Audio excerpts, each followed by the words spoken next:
मानोना बयबो मिथिगौ खौसेयानो गोहो बै समाव बिनिखायनो सोमावसारगिरिफ्रा बुंदोंमोन बड'स अफ द वर्ल्ड इउनाइट क'क्राझारनि नङा चिरांनि नङा कासिकट्रानि नङा आसामनि नङा बेंगलनि नङा बांलादेश नेपालनि नङा सारा मुलुगनि बर'फ्रानो खौसे जानांगौ होननानै स्ल'गान होदोंमोन नङा होमबा होसिख्रावदोंमोन आरो 50 बोसोर होसिख्रावनानै दाबो बे खोथाखौनो जुदि जों बुजियाब्ला बिनिख्रुइ दुखुनांथाव आरो जेबो थानाय नङा दा नंखायनो बयबो जाहाथे जों खौसेखौसो बरायगोन गोनो गोथो जानो नाङा आरो मालाया बुंनाय बायदि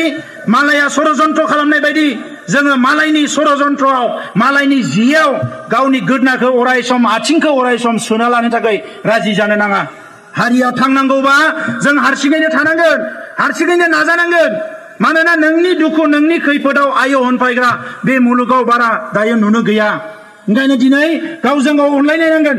सोर ओंखाम मोनजादों सोर ओंखाम मोनजायाखै सोर गथ'फोरखौ लेखा फरायहोनो हादों हायाखै मा जेंना दङ गैया गावजों गाव बिदा फंबायनि गेजेराव नायलायलायनांगोन खौरां लानांगोन रायलायलायनांगोन मालाया मा बुंबाय थागोन बियो जों जेला जौगालांगोन जोंनिया लेखा फरायनाया जेला बांगोन डाक्टर इन्जिनियार आईएएस अफिसारा बांगोन रां रुफा गोनां मानसिया बांगोन गिदिर गिदिर राजखान्थिनि नेता ओंखारगोन अब्ला मालाया जोंनो ओरैनो लामा हगारना होनो गोनां जागोन दा नंखायनो आं बेखिनि खोथाखौ बुंबाय बयनिसिमबो दिनै बेवहाय लैहोर लैहोर बाहागो लाफैनानै सुबुं गौमाखौ जाफुंसार होनायजों लोगोसे भारत सरकार आरो आसाम सरकारनो गोख्रों खौरां हरनो हानायनि थाखाय बयनोबो रोजा रोजा साबायखर बावनानै आंनि बुंनायखौ फोजोबबाय जय बर' हारिनि जय बर' हारिनि जय बर' हारिनि जोंनो नांगौ बड'लेण्ड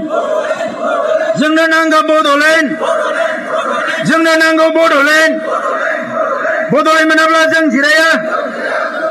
बड'लेण्ड मोनाब्ला जों जिराया बड'लेण्ड मोनाब्ला जों जिराया जय बर' हारिनि जय बर' হারিনি গোজोन्थों এই পাবলৈ সক্ষম নহল এই কথা কিন্তু চিন্তা কৰা নহলে এই কাৰণে আজি এটা খনালি সুযোগ